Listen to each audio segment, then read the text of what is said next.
First Sunday of the month. At bago po yung ating tema ngayon at napakaganda po ng ating tema sa araw na to, no? Itong buwan na to. Ito po yung ating bagong team, no? Galing po tayo sa Christ powers the answer now. Christ authority is the answer. Standing as one church. Pabigat ng pabigat, no? Pabigat siya ng pabigat. Humility, power, now it's time for authority, no? Ang ating pong text ay matatagpuan sa Matthew chapter 28 verse 18. Sabi po rito, kung meron kayong mga Bible, pakisundan lang po, ano, all authority in heaven and on earth has been given to me. No? Kaya po ang title ng ating pag-uusapan ngayong umagang ito is all about Christ's authority in the life of every believer. No? Taas nga yung kamay ng mga believer ng ating Panginoon. Yung mga mananampalataya po, amen. No? Purihin po ang Diyos. No? Ito pong word na ginamit ni Jesus in Matthew chapter 28 verse 18. No? Ito po yung iniwan niyang salita sa kanyang mga alagad bago po siya iakyat sa kalangitan. No? Dito na po nag-uumpisa yung mga bilin ng ating Panginoon. Now, what is authority means? Authority means rightful power and control. No? The legal and moral right to command, act, or decide. No? Yung pag meron kang authority, no? Meron kang right na mag-command, meron kang right na mag-decide. Like, for example, yung ating kapulisan, no? Yung mga PNP, meron silang authority na manghuli ng mga kriminal. No? Yung mga abogado, meron silang authority to defend. No? To defend yung kanilang mga kliyente. Yung judge, meron siyang authority to judge. No? Maghatol. No? Yun po yung sample ng authority. No? Now, in our world today, no, people chase influence. Kaya nga ang daming mga influencers sa social media, no? Position or strength to feel secure and in control, no? Yung talagang parang meron kang control, no? Yet many still struggle, no? Maraming mga kita niyo naman, no? Ngayon nagkakanda kumuhog sila sa Congress. Congress is one of the powerful isang sangay ng gobyerno na napaka-powerful din, no? Ibang sangay kasi ito no? Pag sinabing Congress means House, lower house and upper house, no? Senate and congressman, no? Pero ngayon nararatal sila. Kasi nalalantad yung kanilang mga pangalan dito sa anomaly na nangyayari, no? But before that, they are desiring to have power and authority.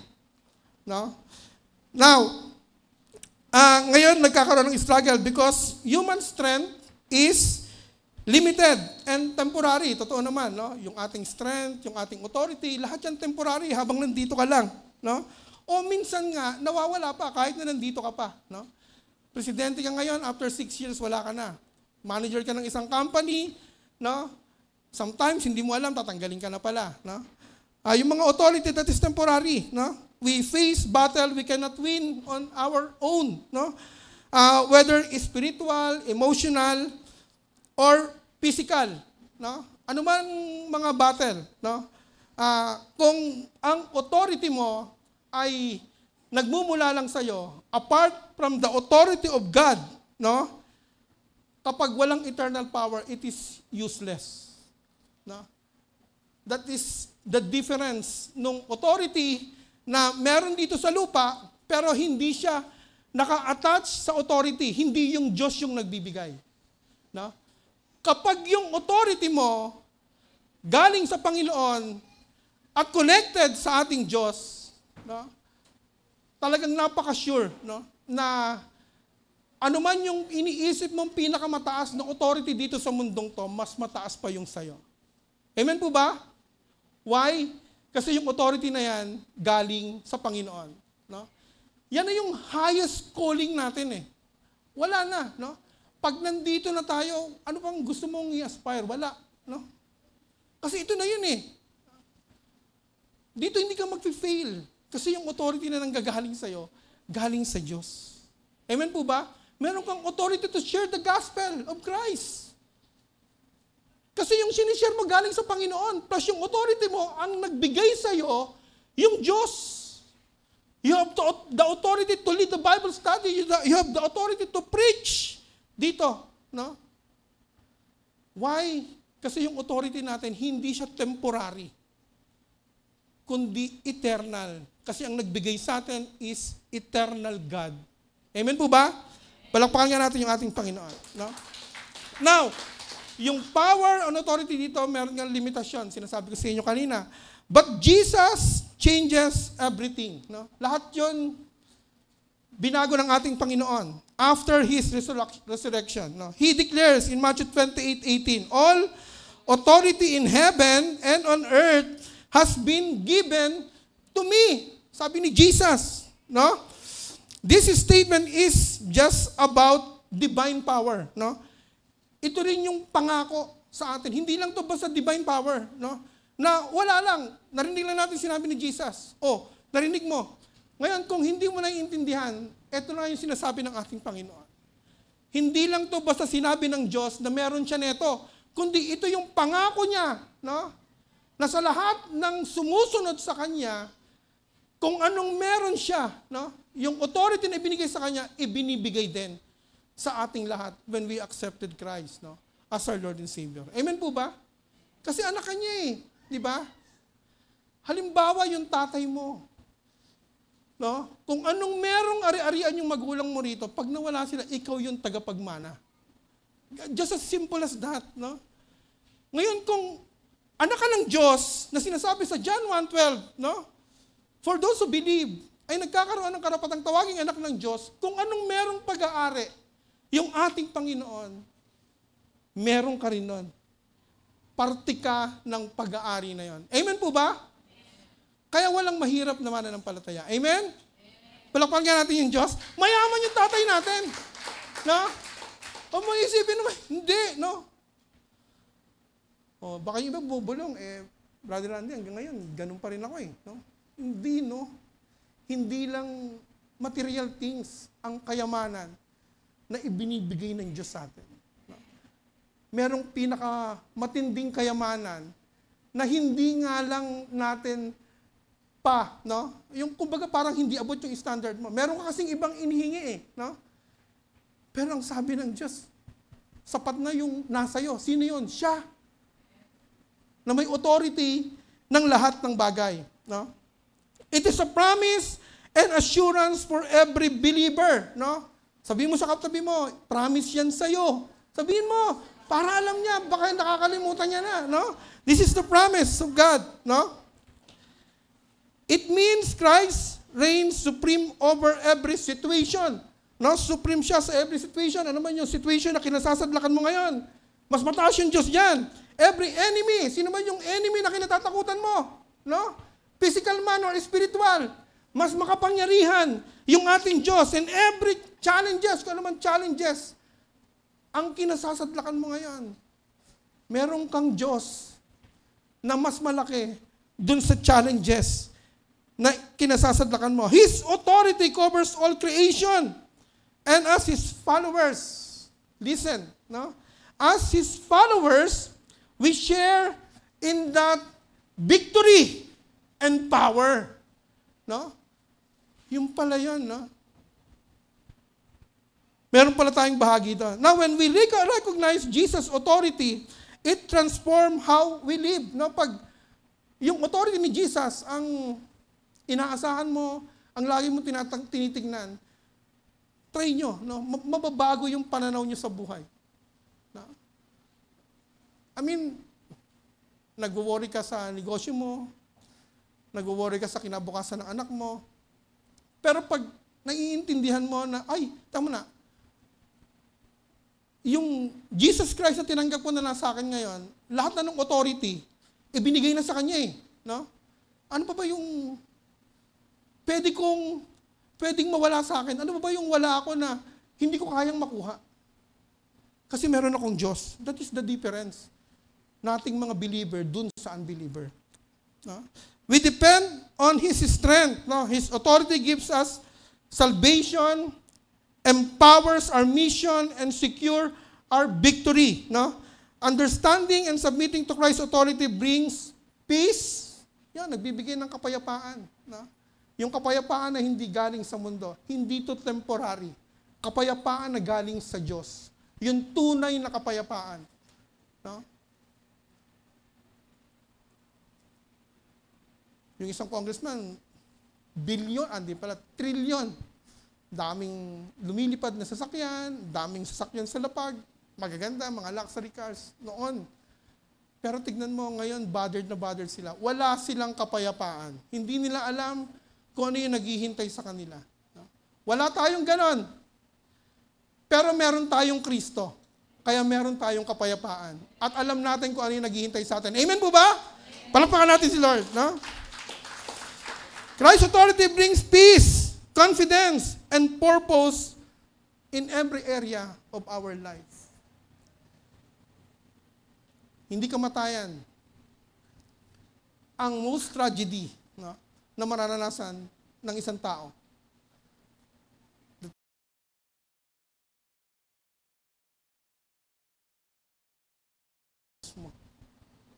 Kasi lahat ng nakikita mo rito may purpose eh. No? Bible, ito, yan, lahat yan may purpose. Tapos ikaw hindi mo alam. No? Because Jesus holds all authority, believers can live with assurance. No? Saved by His power, sent by His command, and strengthened to overcome every enemy. Kaya nga ang tawag sa atin, no? When Jesus received that authority, we are more than conquerors. Meron mo bang ihigit doon? Yung conquerors, mabigat na, no? The great conquerors. Sino ba yon? Si Alexander, the Great. No? The great conquerors. Si Bonaparte. Pero meron pa palang mas mabigat sa kanya. Sino yon? Sabi mo sa katabi mo, ikaw kapatid. Kasi we are more than conquerors. Palakpakan natin si Lord. That authority coming from God. You are more than conquerors. Wala nang ihigit pa ron. Huwag ka na maghanap. Ikaw na. No? Huwag ka nang magsana all. No? Kasi lahat tayo meron na. Kapot ngayong umagang ito, let's continue to process dito po sa teaching na to. Yung Christ authority, ano ba siya sa bawat mananampalataya na naririto ngayon? Ano ba yung Christ authority? Nababasa lang natin madalas. Pero naiintindihan ba natin kung anong meron yon? Bakit sinabi ni Jesus? Bakit ibinigay sa Kanya? Na kanino siya ngayon? Meron ba ako nun? Yun yung itatopic natin ngayon. Number 1, no? The first point sa ating topic, Christ's authority in the life of a believer. Christ's authority gives us salvation. No? Ito yung unang-unang binigay sa atin ng Lord. No? Yung ginawa niya sa krus ng Kalbaryo, hindi po yun basta-basta. No? Binigyan niya tayo ng kaligtasan. No? Without His authority, kung wala itong authority na to, sin and death would still reign. No? Yung kasalanan, ang kabayaran ng kasalanan, kamatayan, in Romans chapter 6 verse 23, at ang lahat ng tao, in Romans 3:23, ay walang nakaabot sa kalwalhatian ng Diyos, kaya ang bawat isa sa atin dapat destined doon sa impyerno. No? Kung wala yung authority na ginawa ng ating Panginoon. Without the authority of Christ, no, sin and death would continue to rule over humanity.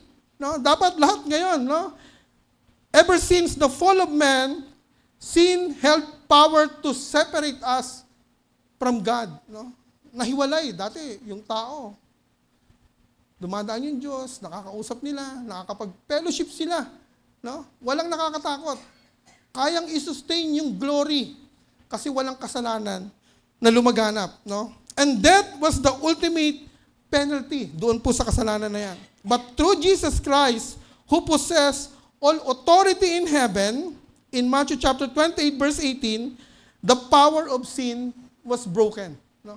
Yung kanyang kamatayan sa krus ay naging bayad sa lahat ng ating mga kasalanan. Hindi lang tayo, sa lahat ng tao na tatanggap kay Kristo bilang Panginoon at tagapagligtas. Sa bawat pamilya mo na hindi pa nakakakilala sa Panginoon, bayad na yung kanilang kasalanan.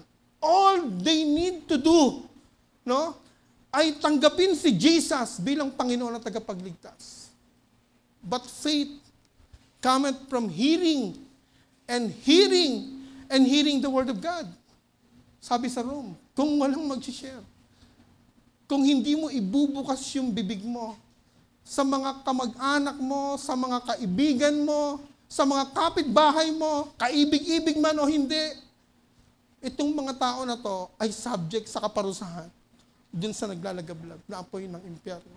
Sayang yung binayad. No? Para kang nagbayad na hindi kinuha yung binili niya. Parang ganun na mangyayari. No?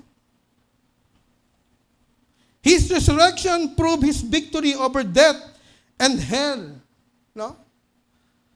Because Jesus has authority over life and death, He alone can give eternal life to those who believe in Him.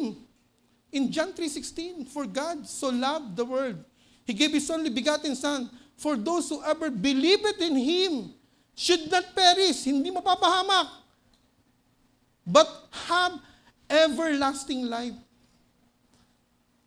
Ganyan po yung ibinibigay ng ating Panginoon, no? And because of that authority, no one, sabi ng John chapter 10 verse 28, Jesus says, I gave them eternal life and they shall never perish. No one will snatch them out of my hand. Sabi ng iba, paano kapag tumalong ka? No? Hindi nga yun yung konteksto eh. No one can snatch. Ibig sabihin, yung Diyos ang nakahawak sa atin. Hindi ikaw ang nakahawak sa Diyos. Hindi yan yung magka-appear lang kayo habang tumatawid kayo sa kalye. Halimbawa yung bata, yung magtatay tumatawid sila.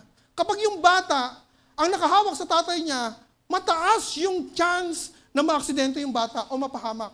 Pero yung tatay ang nakahawak sa kanya, walang chance, no, na mapahamak yung bata. Illustration lang po yan. Yun yung sinasabi ng Bible. Yun yung sinasabi ng Bible. Na dapat nating paniwalaan. Kasi ito yung sinasabi ng Bible eh. No one can snatch. Hindi ka makakaalis. No? Pag pinipilit mong kumakalas, no, para siyang lalong humihigpit. No? Ang problema, nagsasuffer ka. No? Gumagawa ka ng hindi tama, pinipilit mong kumalas sa Diyos. Pero mas matindi pa yung dadanasin mo kaysa dun sa mga unbeliever, yung sinasabi sa Corinthians, no? Padadaanin ka sa apoy. No? Ganon, no? Yung authority ng ating Panginoon. No? This means our salvation is not based on our strength. Wala kang part dito. Wala kang part. No? Kasi kung may part ka, hindi na mababa yung gadasan para magpapako sa krus o magpakahirap na hampasin ng mga taong nilikha lang niya. No? Wala kang part. No? Pag salvation ang pinag-uusapan, it is God alone. No? Siya lang yun. Based on our strength or good works. No? Yan ang sinasabi ng Ephesians chapter 2 verse 8 and 9. Titus 3:5, mas matindi yung sa 3:5, no? Ng Titus. Naligtas kayo hindi dahil sa inyong mabubuting gawa. Ephesians 2:8 and 9, naligtas kayo sa pamamagitan ng biyaya ng Diyos. By the grace of God, you are saved, no? Through your faith. Not by your works. General term yun. Isipin mo lang kung ano yung works na ginagawa ng mga tao ngayon para maligtas sila. Walang validity yan. Hindi yan katanggap-tanggap sa Diyos. Ang katanggap-tanggap lang sa Panginoon para maligtas ang tao, Tanggapin mo yung ginawa ni Kristo sa krus ng Kalbaryo. Ibinigay niya yung kanyang buhay. No? Huwag mong gawin. Siya lang ang pwedeng gumawa nun. No? Not by our strength or good works, but on His divine authority and unchanging power. Yung divine authority ng ating Panginoon. You can live each day with peace and confidence, knowing that your salvation is secure in Christ. Lagi itong tinuturo ni Pastora yung about sa sovereign God. Kasi ilang beses na nating natapik yung authority. No? Yung sovereign God na nakaupo sa trono, no? Na may control ng lahat ng bagay. Tayo wala. Siya yung may control ng buhay mo. Alam niya kung ano yung eksaktong mawawala ka rito o yung eksaktong ipapanak ka. Hindi nagmimiss yung Panginoon. Hindi siya sobra, hindi siya kulang. Yun yung sovereign God. Siya yung may authority. Kaya niyang kunin kung sino yung gusto niya. Kaya niyang ibalik kung sino yung gusto niya. Why? Kasi siya yung merong authority dito sa mundo. At authority na yan ay nandun kay Christ. Ngayon, yung ating tinanggap na nasa puso ng bawat isa na naririto ngayon. Amen po ba? Palakpakan nga natin si Lord. Hallelujah. Salvation is secure in Christ. No sin, no circumstance, and no enemy can take away what Jesus has given you. Hindi mo to binigay sa sarili mo. Hindi rin to binigay ng magulang mo. Sino nagbigay? Si Jesus lang. No? When you understand that your Savior holds all authority, you no longer live in fear or doubt. No? Yan po yung kahalagahan ng authority, mga kapatid. No? Yan po yung kahalagahan sa buhay ng mga believer. You live in assurance, joy, and gratitude for His saving grace. No? Kaya we need to trust dun sa authority ng Panginoon. Huwag sa authority na temporary lang kung anong meron kang nakikita dito sa mundong ito. Ayaw ng Diyos, no? Galit na galit nga yung Diyos eh. Sa mga taong umaasa sa kanyang kapwa-tao. Yan ang sinasabi sa Jeremiah 17. No? Galit na galit yung Diyos. No? Pero mapalad yung mga taong walang ibang inaasahan kundi yung Diyos na buhay. Amen po ba? Kaya dun lang tayo. Yun lang yung trust natin. Number 2, Christ's authority, no, empowers our mission. No? Sabi mo nga sa katabi mo, our mission. Sabi mo. No? Kasi hindi lang to mission ni Pastora. Hindi lang to mission ni Brother Randy o ng mga leaders ng iglesyang ito. Bawat isa sa atin dito, binigyan ng task ng Panginoon. Hindi to gift. No? It is a command. Go and make disciples of all nations. Brother Randy, wala akong gift. Hindi siya gift. Commandment siya ng Diyos. Bawat isa sa atin, inaatasan ng Lord. Binigyan ng mission to share the gospel of salvation. No? At ang maganda rito, no?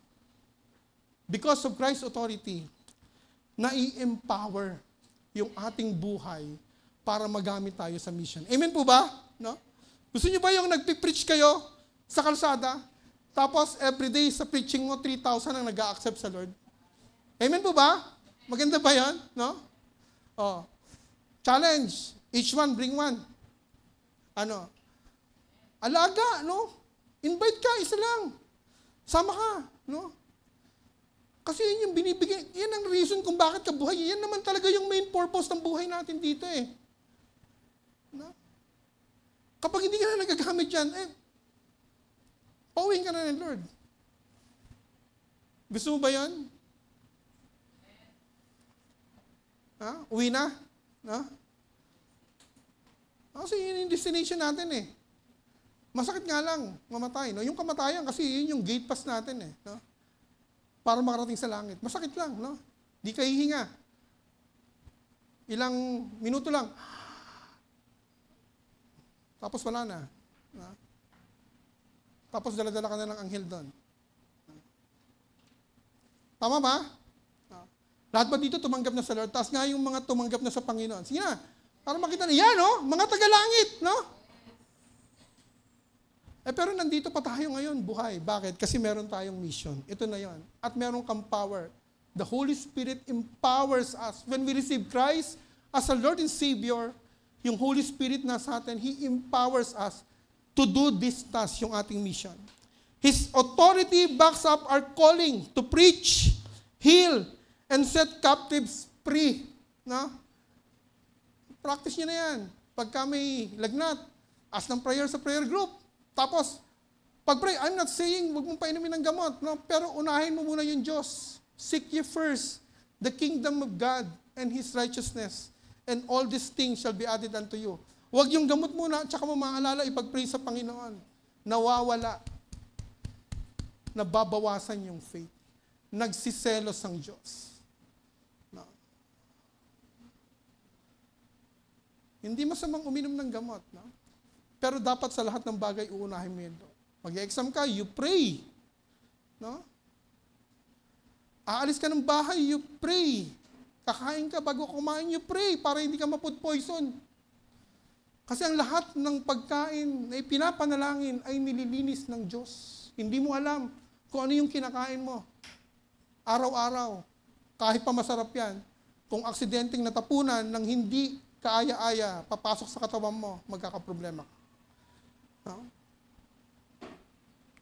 Heal, preach, and set captive free. Huwag kang matakot. No? Pag may inaalian, demonyo, punta tayo ron. No? At dapat ready ka. You pray first. No? Ang sarap ma-involve sa mga ganan na ma-engage. No? In Acts chapter 1 verse 8, the Holy Spirit empowers us as witnesses. No? Now after Jesus declared, no, all authority in heaven and on earth has been given to me, He immediately commissioned His followers. No? Sa Matthew chapter 28 verse 19 to 20, go and make disciple of all nations. Make disciple. No? Ibig sabihin, pag pina-accept mo to, alagaan mo. No? Bisitahin mo. Tawag-tawagan mo. Kamusta ka na? No? Atin tayo ng church, Sunday. No? Miss ka na ni Lord. Pag hindi umattend, kahit na isa lang, no? Each one, bring one. Tsaka na tayo each one bring 12. No? Each one bring one. Ano kaya siguro, pastor, maglagay tayo dyan ng bulletin board. Tapos susulat natin lahat ng pangalan. No? Every month susulat nila yan, no? Araw-araw. Ilan na ba yung napa-accept ko? No? Yun na share ko ng gospel. 1, 2, 3. No? Di ba parang magandang challenge yun, no? Sa bawat isa sa atin. No? Namamonitor mo kung ilang kaluluwa na. No? Yung napaka-powerful pag nag-share ka ng gospel, sa totoo lang. No? Iba yung mafe-feel mo. This shows that our mission as believers does not rely on our own ability or status, but on Christ's supreme authority. No? When, guro yung iba kasi natatakot, no? Pag nagre-rely ka sa sarili mo, ganun talaga mangyayari sa'yo. Pero kung nagre-rely ka sa authority ng Lord, no? Magagawa mo yung pinagagawa ng Panginoon. Why? Because when He sent us, He also equips and empowers us. No? Hindi ka naman uutusan, no? Halimbawa yung boss mo, hindi ka naman papahawakin ng isang trabaho, lalo na pagbago ka kung wala kang proper training. No? Eto kaluluwa ng tao ang nakasalalay dito. Bago ka isa ng Lord, ini-equip ka ng ating Panginoon. Hindi ka niya basta, pupunta ka na dyan, bahala ka na sa buhay mo. Hindi yun ganun. No? O yung iba, ang dami na natin narinig na salita, matatagal na rin tayong mga mananampalataya. Equip ka na, iniisip mo pa rin, hindi ka pa rin equip. Why? Kasi yung authority mo ang sinasandalan mo. Kapag natatakot ka na mag-share ng gospel, baka ma-reject ka, hindi yun galing sa authority ng Lord. Galing yun sa authority ng sarili mo. Na ang inaasahan mo yung strength mo, yung skills mo, hindi siya ganon. No? Kapag nag-share ka ng gospel, kasama yan, the more you reject, the more God is very happy for you. Kasi ginagawa mo yung task mo. No? Hindi ikaw ang nawawalan. Ang nawawalan yung sinasharan mo. Pero ikaw, pasadong-pasado ka sa Lord. Come. My faithful servant. Kaya hindi tayo dapat matakot. No? Do not be afraid to share the gospel. You are not standing on our own strength. You are backed by heaven's authority. No? Ang nakaback up sa'yo ay yung authority from heaven. May kasama ka mga angels, no? Na nag-iingat sa'yo. Yung wisdom ng Panginoon, siya yung magsasalita para sa'yo. No? Mangyayari yan. No? When you speak, pray, or serve in Jesus' name, you carry the power and presence of the King of Kings. No? Even in the face of rejection or opposition, no? Remember that Christ's authority is your confidence. No? Yun yung sinasabi ko sa inyo kanina. No? Maraming ganyan, rejection, no? Opposition, may time na habulin ka ng aso, no? May time na pagbubukas ng ganyan, sisigawan ka, mumurahin ka, alipustahin ka. No? Pero mas mabigat yung nangyari sa mga apostol. Pero tandaan natin, no? Sa lahat ng mga nararanasan natin when we share the gospel, no? Ang heaven ay laging nakasupport dun sa ginagawa mo na ipinagagawa ng Diyos sa'yo. Kasi ang authority natin hindi galing sa kahit na kanino sa lupa, kundi galing sa ating Panginoong Hesukristo na siyang pinagkatiwalaan ng lahat ng authority sa heaven at saka sa earth. Amen po ba? Hallelujah. Number 3, Christ's authority gives us victory over the enemy. Sabi ng Luke chapter 10 verse 19, Jesus gave authority to trample on snakes and scorpions. No? Mga spiritual enemies. Ano man yung scorpions, ano man yung snakes sa buhay mo, no? Binibigyan ka ng Diyos ng authority to trample. No? Satan may try to attack, no? But he is already defeated in Colossians chapter 2 verse 15. When Jesus rose from the dead, he not only conquered sin and death, but also defeated every power of darkness. Sabi ng Luke chapter 10 verse 19. Jesus declared, I have given you authority. Sinong kausap niya? Yung mga alagad. Sino yun? Yung mga tumanggap kay Kristo bilang Panginoon at tagapagligtas. No? Sabi ni Jesus, I have given you authority to trample on the snakes and the scorpions and to overcome all the power of the enemy. Yung pinakahuli, pinakamaganda, nothing will harm you. Amen po ba? Pag iniisip mo, tatatalunan ka, dinadaya ka ng kaaway. More than conquerors ka nga eh. Tapos sasabihin sa'yo ng kaaway, wala ka ng pag-asa sa buhay. Hanggang dyan ka na lang. No? Hindi pataas yung karir mo, hindi pataas yung business mo, kundi pababa ng pababa. Pero hindi yan yung sinasabi sa ng Lord. You are more than conquerors. You can trample snakes and scorpions. Ano man yung snakes and scorpions sa harapan mo? No? Mga problema. Mga pakanan ng kaaway. Ano man yan? No? Kaya mong apakan. Because of God's authority.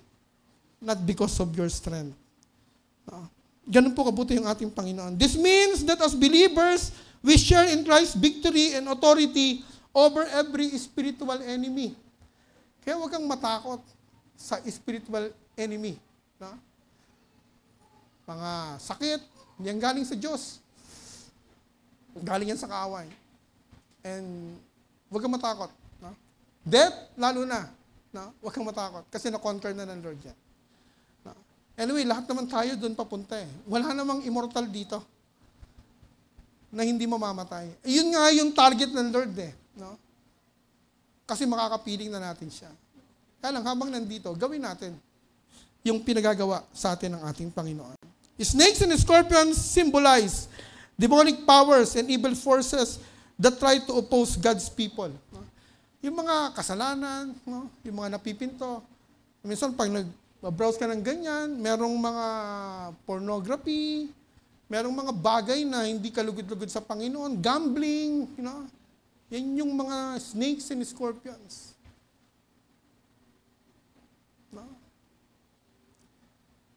Yung mga tukso, layuan mo ako. Yung mga ganon, no? Hindi lalayusin niya yung tukso. Ang ginawa ni Joseph, tinakbuhan niya. Hindi niya sinabing, lumayo ka sa akin. No? Hindi naman lalayo yung tukso. Walang Kristiyano na nilalayuan ng temptation. Kasi yung temptation galing kay Satan yan. Pero kapag mga pagsubok, yan, testing, galing yan sa Lord. That is the difference. Ang test, galing sa Lord, kasi ang purpose ng Panginoon para makapasa ka, kagaya ng teacher mo. Ang tempt, galing kay Satan, kasi ang target niya ay bumagsak ka. Kaya wag mong patulan. Amen?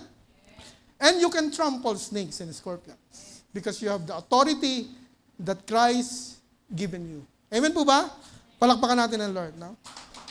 At the cross, Jesus completely disarmed Satan and his forces. In Colossians 2:15 says, having disarmed the power and authorities, no? He made a public spectacle of them, triumphing over them by the cross. Yung ginawa ni Jesus sa cross. The great victory. Binalatan ng buhay si Satan. Talagang doon na siya ginupo. No? Walk in boldness and confidence as a child of God. No? Lahat tayo, child of God. No? Walk in boldness and confidence. No? You don't have to live in fear. Kasi yung fear, opposite yan ng faith. Fear of the enemy because Jesus has already won the battle. Bakit ka nakikipaglaban? Doon sa hindi mo naman laban. Napagtagumpayan na nga eh. Di ba? Oh. May darating na problema, napagtagumpayan na ng Lord to. No? When temptation, fear, or spiritual attacks come, stand firm in your faith. Kanino? Sa authority ni Jesus. Christ's authority is the answer sa lahat ng mga pagdadaanan natin at pinagdadaanan natin ngayon. Yung authority na meron ka ngayon. Number 4, Christ's authority secures our future. No? Because He rules over all, nothing is outside His control. Tama? Siya nga yung may authority. Siyempre, siya yung may control ng lahat ng bagay. Ano ngayon ang katatakutan mo? May anak ka ng Diyos. No? Sometimes may mga nangyayari. No? Dito tayo nawawala. No? Nadidisip ng kaaway. Pag may nangyari sa ating buhay, sinisiksikan tayo ng kaaway ng kung ano-ano. No? Kaya nangyari sa iyan kasi may kasalanan ka. Pinaparusahan ka ng Diyos. No? O minsan, kapag yung anak, no, hindi Kristiyano, napabayaan, nagbibisyo, namatay sa sakit, no? Sasabihin mo, kalooban siguro to ng Diyos, Brother Randy. Ayoko sa Diyos nyo pag ganyan yung sinabi niyo. Hindi yun kalooban ng Diyos. In-engage niya yung sarili niya rin eh. Pinarusahan niya yung sarili niya. No? Sa mga bisyo.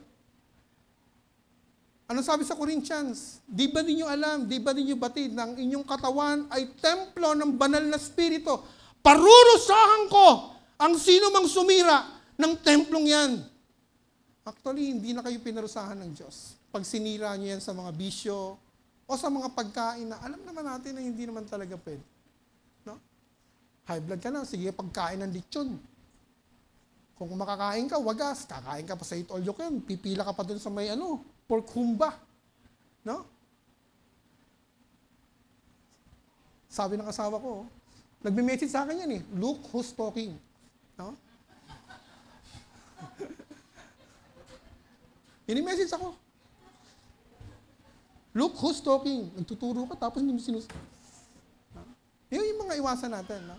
Sa katawan. Kasi itong katawan na to, gagamitin to ng Lord. Kaya dapat iniingatan din natin. Hindi natin sinisira. No? Oh. Kung sirain sa mga bisyo, no? Yung mga ganon, no? Alam niya rin yung future natin, yung plans ng Diyos. May sarili tayong plano, pero ang sabi ng Jeremiah 29:11, no? For I know the plans I have for you. Plans to prosper you, not to harm you. Plans to give you hope and a future. Ang ganda ng sinabi ng Lord doon, no? Oh, yung pala, para sa akin ba yan? Oh, para sa iyo yan. No? Hindi lang sa iyo, para sa katabi mo. No? Kalabitin mo, para sa iyo pala yun eh. Oh. Ha? Lilinga-linga ka pa yan, ano ba yun? Parang kasing yan, no? He is the Alpha and Omega. Our eternity is secure in Him. Kung may nangyayari, isa lang ang ibig sabihin, huwag kayong malito. In Romans chapter 8, verse 28, all things work together for the good of those who love Him, for those who called according to His purpose. Sometimes may pangyayari sa buhay natin, merong nakatanggap siya ng Christian, no? Di sa akin, di ba't ba? Lumalapit ako sa Panginoon, nagsumikap ako ganito, bakit ganito naranasan ko ganito, no? Sa totoo lang, hindi ko alam kung bakit mo naranasan yan. Pero isa lang ang alam ko, sa bawat pangyayari, sa buhay ng bawat mananampalataya, may purpose ang Diyos. Kung yung Diyos ang may purpose, ibig sabihin, lahat yon mabuti. Lahat yon for prosperity para sa ating lahat. Amen po ba? Why? Kasi siya yung may authority. Siya yung may control ng lahat ng bagay. No? Kaya nga, wag mo nang iasa sa mga manghuhula yung future mo. No? Basahin mo yung Bible, sasabihin sa iyo ng Diyos kung ano yung naka-ready ng Diyos para sa iyo. Mabuti lahat yan. Amen po ba? Number 5, no? Live with hope and confidence, no?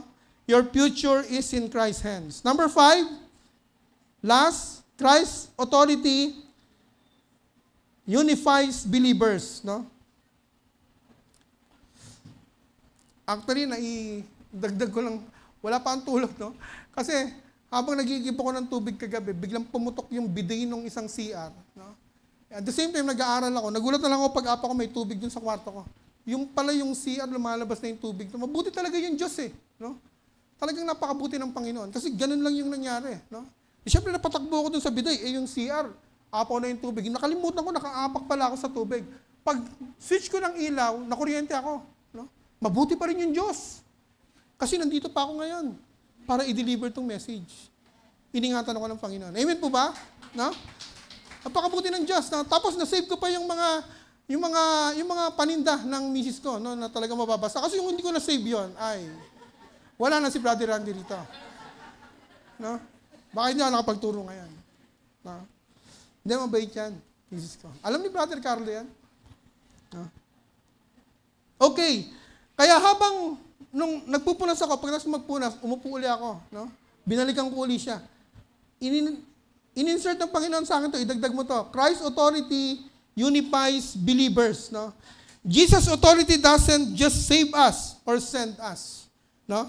Hindi ka lang para i-empower, para i-send, for mission, hindi ka lang para iligtas. It is also unite us. Pansin nyo ba? No? Ilan yung Christian churches sa buong Pilipinas? No? May JIL, may Community of Praise, may mga Baptist. No? Pero tingnan nyo, no? Iisa yung Diyos na sinasamba.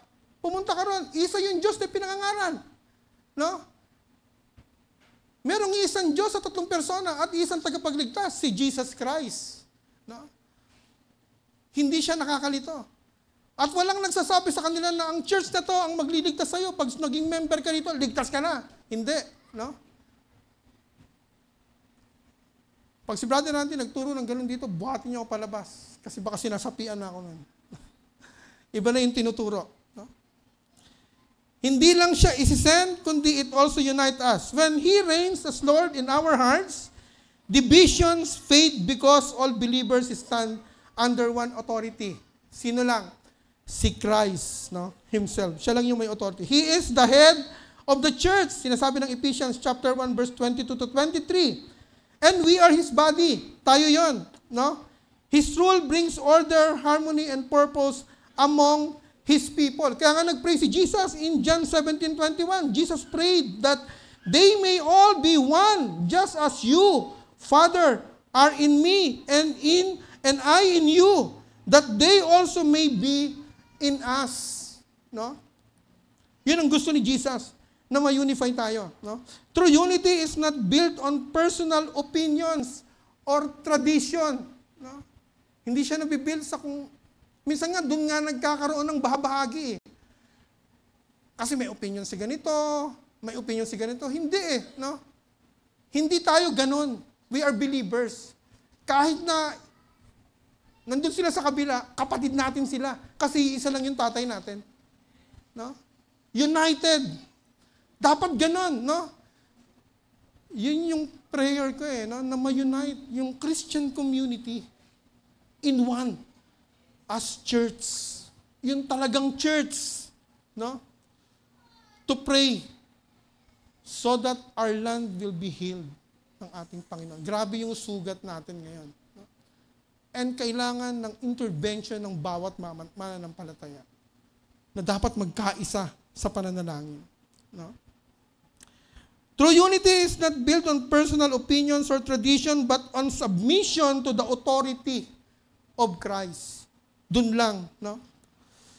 When every believer recognizes and obeys Jesus as Lord, we move together in one spirit and in one mission. Namumove siya. No? Pag naranasan ng bawat mananampalataya yan. No? Through His authority, pride gives way to humility. Nawawala yung pride. Hindi. Mas magaling kami dyan. Mas marami kami.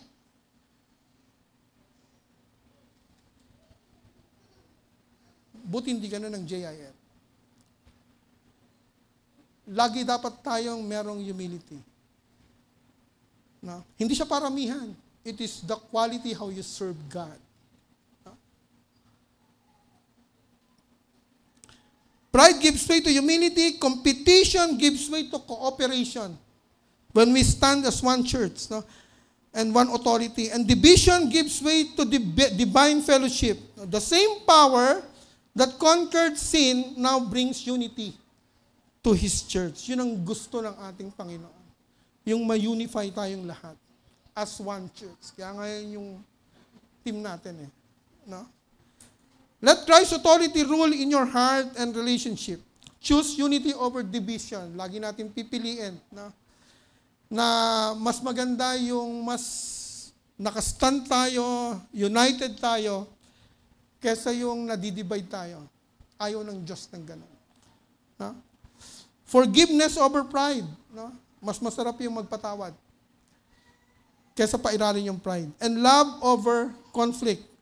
When we submit to Christ's leadership, we become one body, strong, effective, and unstoppable for God's purpose.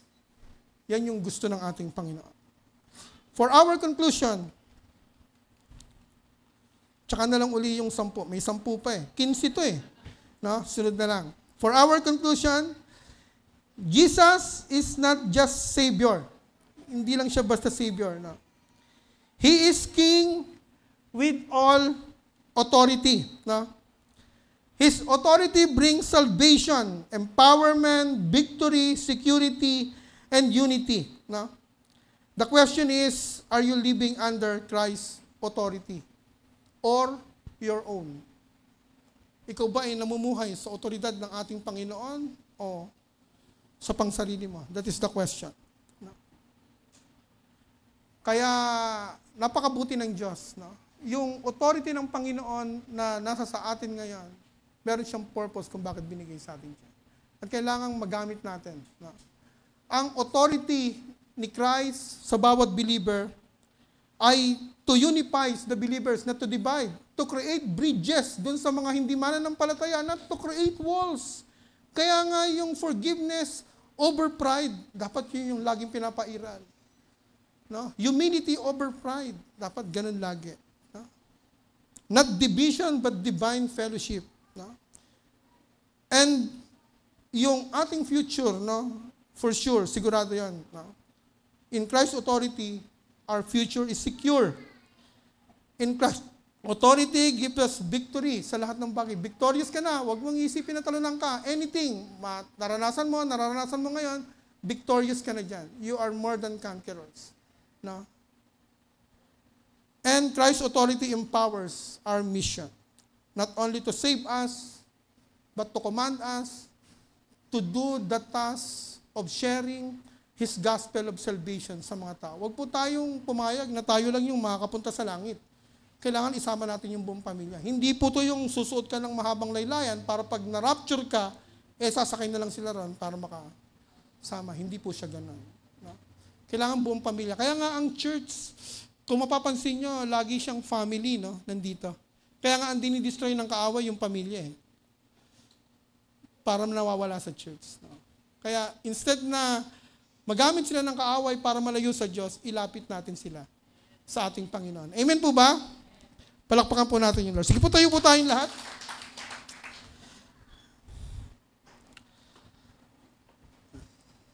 For our closing verse challenge, no, sa bawat isa sa atin. No. Ang sabi ng Lord in Philippians chapter 2, verse 9 to 11.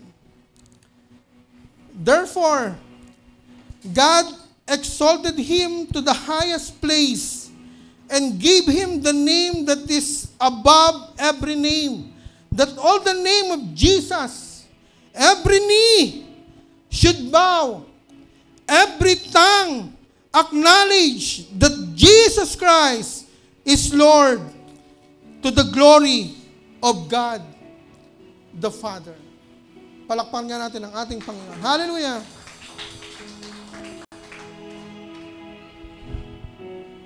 Let's sing this song. He is Lord. He is Lord. He has risen from the dead, and He is Lord.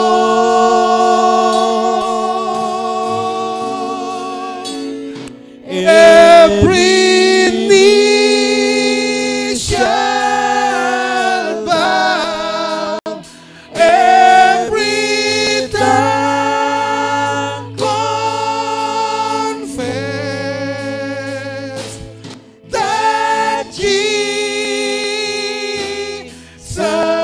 Christ is Lord, is Lord. He is Lord. Open your mouth. He is Lord.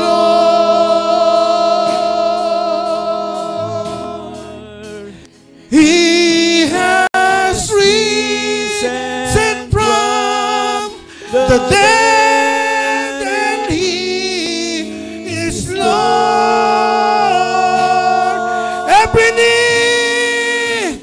Every knee shall bow, every tongue confess that Jesus Christ is my Diyos,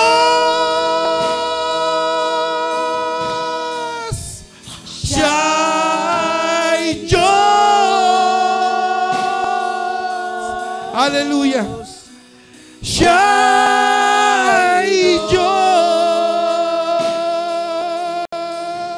Oh Jesus, siya'y nabuhay naman muli, at siya'y Diyos.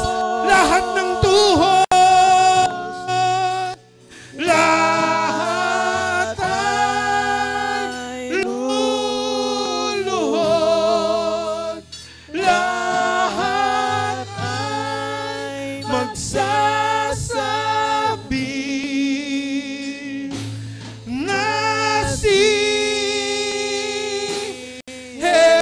Jesus ay... Minsan, open your mouth. Say it. Siya ay Diyos. Siya ay Diyos. Oh, Jesus. Hallelujah. Siya ay Diyos.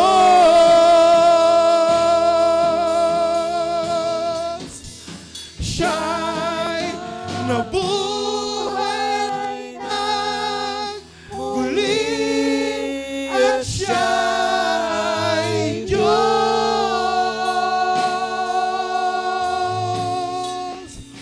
Lahat ay luluhod. Lahat ay magsasabi na si Jesus ay Diyos. Lift your hands to the living God. Lift your hands towards heaven right now. Namnamin natin yung kanta. Sing it with a humming sound. Lift your hands.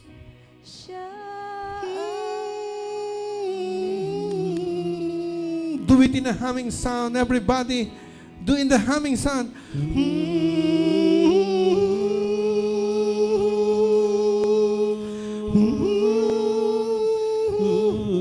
Oh, dear Holy Spirit, you touch your people right now in this place. Touch your people right now, oh God. Lift your hands.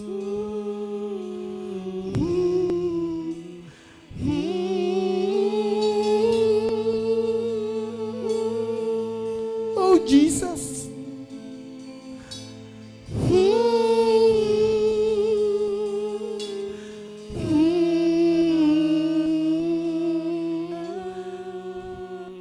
For the last time, lift your hands. Siya ay Diyos. Everybody sing with me. Siya ay Diyos. I feel the presence of the Holy Spirit right now. Siya ay nabuhay na muli. Siya ay Diyos.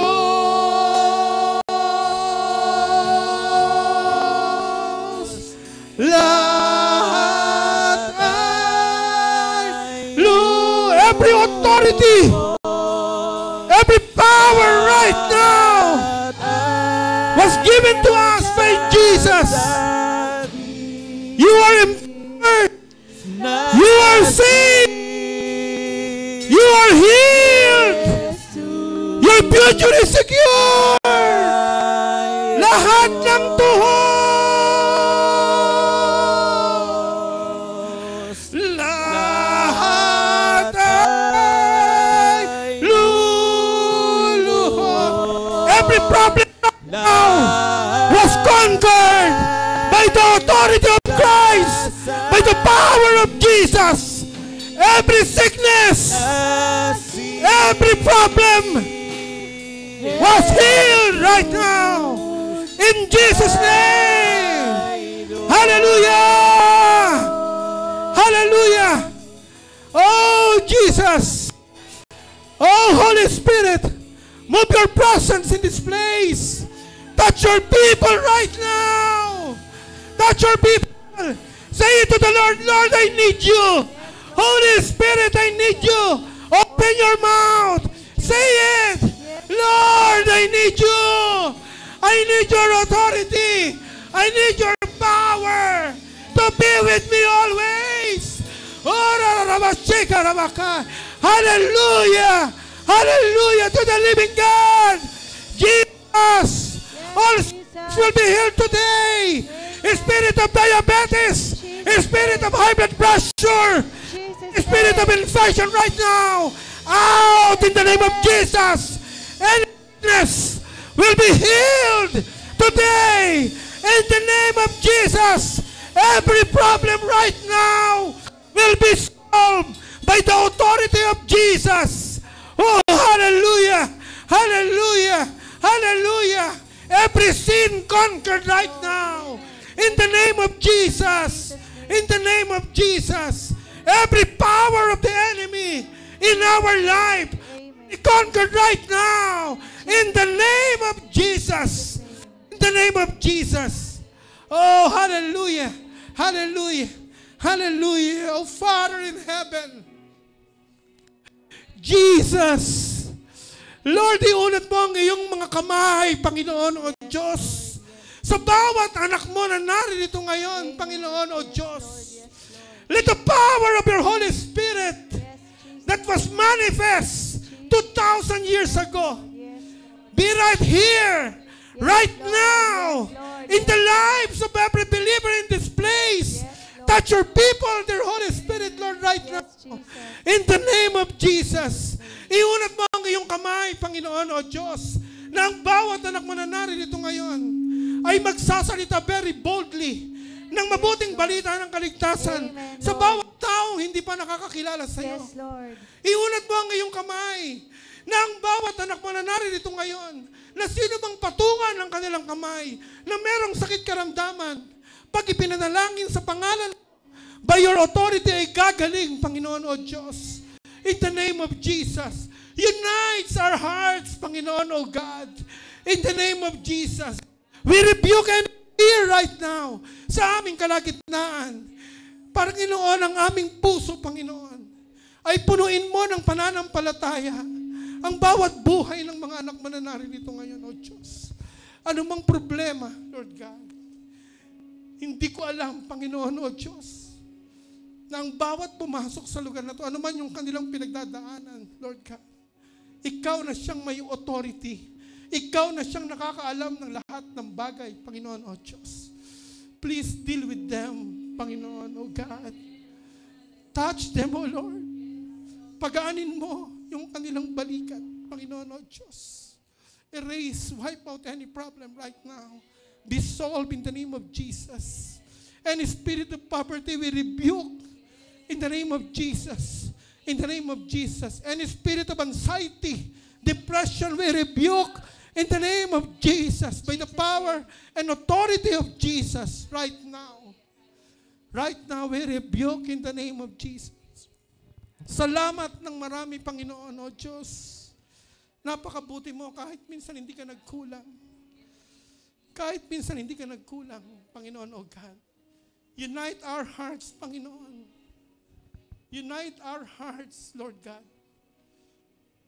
Upang patuloy na kami ay makahayo ng taglay ang inyong authority at ang inyong kapangyarihan, Panginoon, O Diyos. That is our mission in our life. To deliver your message sa bawat tao na hindi pa nakakakilala sa iyo. Yes, Lord. Lord, ang bawat pamilya ng mga anak mo na naririto ngayon, sino man ang hindi pa nakakakilala sa kanila, hipuin mo ang bawat anak mo na naririto ngayon, Panginoon, O Diyos. Lagyan mo ng kapangyarihan ng kanilang bibig. Speak to them and speak with them, Panginoon, O Diyos. Ikaw ang magsalita para sa kanila. Ang bawat kataga ng inyong salita na lalabas sa kanilang bibig ay magkakaroon ng kapangyarihan sa bawat tao na makaririnig nito, O Lord. In the name of Jesus. Salamat ng marami, Panginoon. Tunay, Lord, na ikaw ay mabuti. Tunay, Lord, na ikaw ay banal. Tunay, Lord, na ikaw ay makapangyarihan. All authority, all power belongs to you, Panginoon, O Diyos. Hallelujah! Everybody shout hallelujah! Hallelujah! Hallelujah! Salamat ng marami, Panginoon. Ito ang aming dalangin. Sa pangalan ni Jesus, ang lahat ay magsabi ng Amen!